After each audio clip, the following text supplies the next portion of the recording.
Bernt Capra. I'd like to start out with is the Proust visual impression upon you. Well, I always knew about Proust because I have a solid academic education from Austria with 2 master's degrees, but strangely enough, although I'm an avid reader, I never read Proust until my son started reading Proust from the beginning. And I still, when he told me about Swan's Way, I still was mildly interested, and I was already 60 years old. That was 4 years ago. And then I picked up the second volume. It was a revelation to me. So I started this romance with Proust and read from volume 2 to volume 6, everything straight through, and then I read volume 1 as the last one. It was just one of the best times in my life, I think. It's like having a new romance. You have something that's totally yours, that's intimate, that brings you joy every day. What's so amazing with Proust for me is that I just thought, after reading Proust, there's nobody who comes close in being able to articulate how humans think and perceive. It has a level of intimacy that's not tempered by the plan or intent to tell a story, and to tell a story a certain way. I read many authors, all the modern classics with Joyce and Faulkner and all the authors that I read since my school days. But if you take Faulkner, for instance, you feel the intent of wanting to be modern, to be a modernist. The intent of form. The form is so important that sometimes I feel the real soul doesn't come through anymore, and that I feel that in some other authors like Hemingway, the story is the main thing. There is the crafting of a drama takes precedence over the sharing of the most intimate moments and thoughts. But in Proust, I think it's the most direct way of putting human thoughts on paper. Human thought, human emotions, and human experiences in general on paper. This directness and this pureness I've never experienced with any other author. I just finished reading another great book that I liked a lot. Also very lately I started reading Don Quixote, and I liked it a lot. But of course there's a lot of style and structure and stuff. I mean, it's maybe not a fair comparison because that's a different century altogether. Don Quixote also was under the control of the Catholic Church and the Inquisition, and couldn't write as freely as a modern author can. You asked me about the visual aspect of Proust. He writes about a journey he takes, a trip home he takes in a coach, and he sits shotgun in front, and in the setting sun he looks at a church or a cathedral, and he sees the shape of the cathedral, and he suddenly has this epiphany, this realization that by being able to recognize the shape of the church and reconstruct it, he can make art. He sees, wow, I can be an artist because I can actually reproduce this experience of seeing the church. And in all his writing, he is able to give you such a sense of the place by describing maybe insignificant details, seemingly insignificant details, that I think what he does with visuals is very much part of his art, in describing places so that you feel you're there. He transports you right into this walk along the river at Cambrai, or the places of the parties, or the Grand Hotel, or the beach, or stuff like that. When I read the first book, Swan's Way book, after I read the 5 other volumes, I even felt homesick, because I grew up in a small town like this in Austria, like Cambrai. We had old aristocrats there, and I came from a upper class bourgeois family, and with all those details in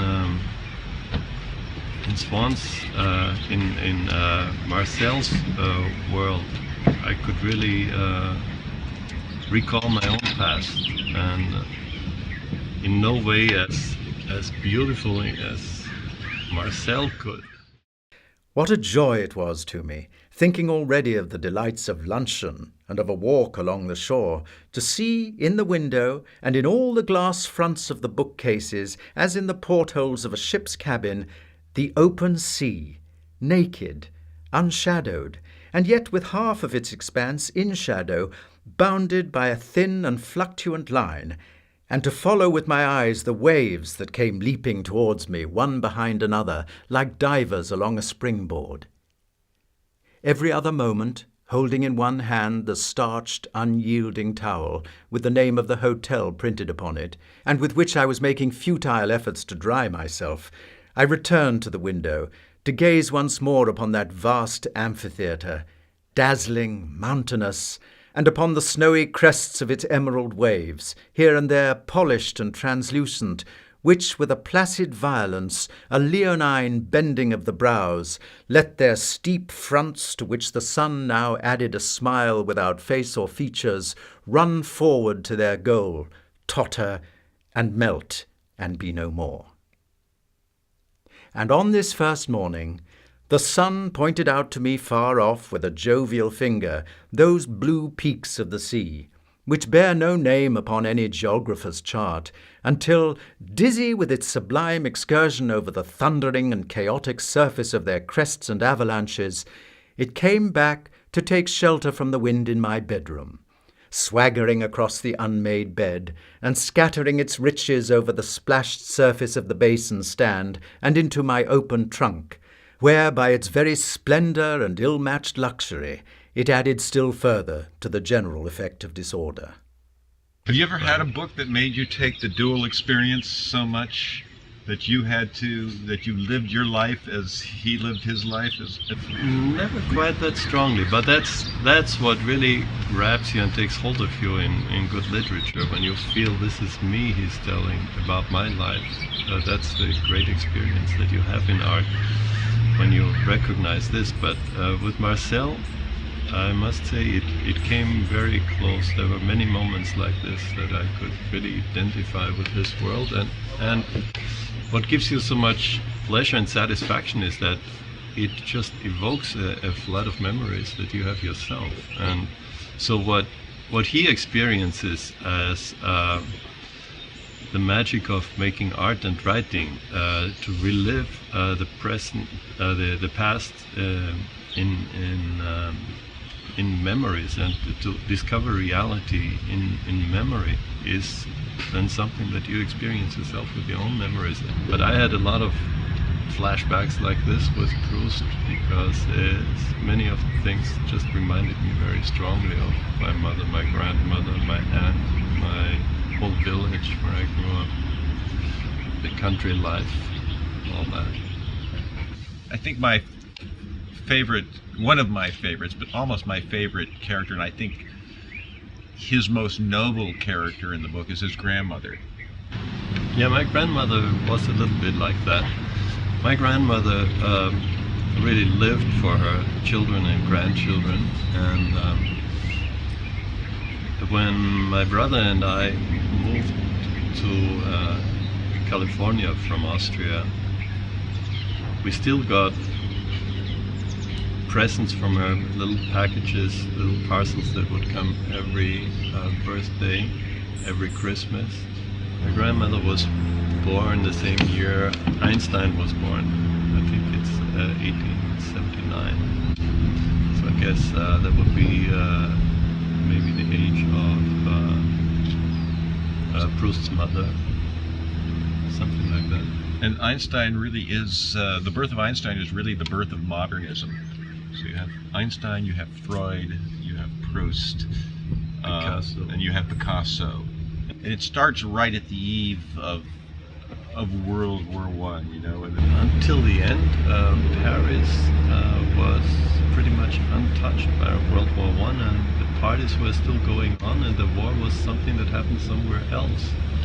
Until they started bombing then, which was, I think, the last year of the war. But right. Before that, the social life would just go on, and this is how wars were fought at that time. They were fought on battlefields somewhere in the country, but the city life still went on, and people went still to parties, and the aristocrats still fretted over the right party guests showing up, which was so hugely important in that society. And then there's the scenes, remember the scenes in the brothels where the soldiers are on leave and they're just talking about going back to the front, you know, but there it is.